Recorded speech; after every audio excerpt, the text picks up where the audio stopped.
I want half of your wealth as divorce settlement. I'm done with this bondage called marriage." That was the sentence she delivered just 5 weeks after the wedding, her voice calm, her smile confident, as if she had already won. What she didn't know was that the man sitting across from her had been preparing for this moment long before she ever walked down the aisle. What happened next didn't just end a marriage.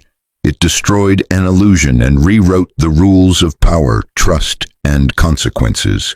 Viewers, if the person you trusted most tried to turn love into profit, would you fight back or stay silent and let the law speak for you? Tell me in the comments.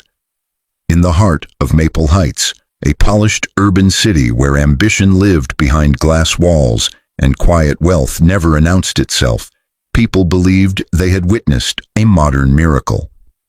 Adrian Locke had finally married. To outsiders, Adrian was the definition of stability, late 30s, reserved, exceptionally successful in commercial real estate. He built properties the way other men built reputations, slowly, deliberately, and with long-term vision. No scandals, no noise, no unnecessary risks.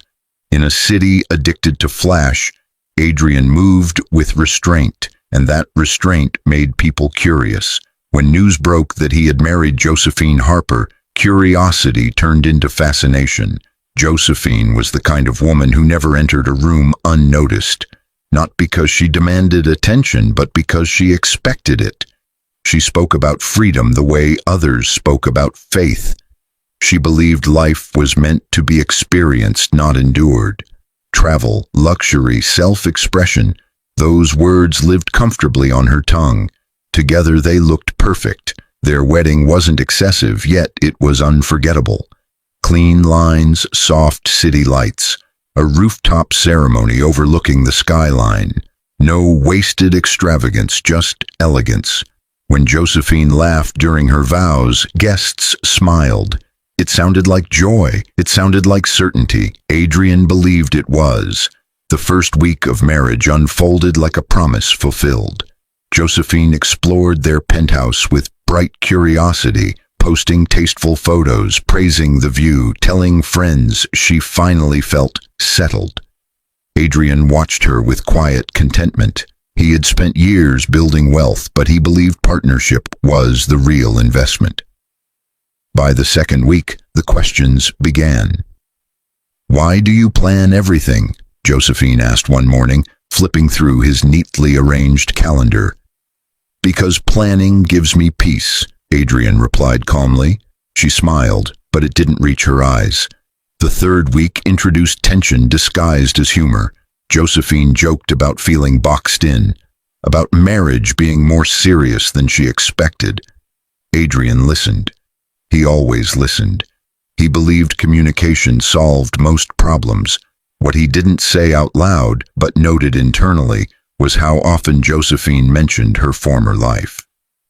The fourth week changed everything.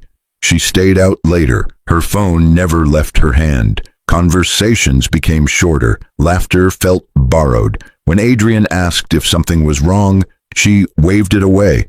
"I'm just adjusting," she said. "Marriage is an adjustment, right?" He nodded. He wanted to believe her. But Adrian had spent his life recognizing patterns. In markets, in people, in silence. A flashback surfaced, one he hadn't thought about in weeks. 2 months before the wedding, they sat across from each other at a quiet cafe. Adrian slid a thin folder toward her. "It's just a formality," he said evenly. "A prenuptial agreement. Protection for both of us." Josephine laughed. "You're so serious," she teased. She skimmed the first page, signed where he pointed, and pushed it back without hesitation. Wedding excitement buzzed louder than caution. Adrian remembered thinking how quickly she signed. Tuesday evening, week 5. The city pulsed below their penthouse, alive and indifferent. Adrian sat at his desk reviewing documents, relaxed, focused. Josephine stood across the room, arms crossed, posture stiff. He sensed it before she spoke. Her voice was calm. too calm.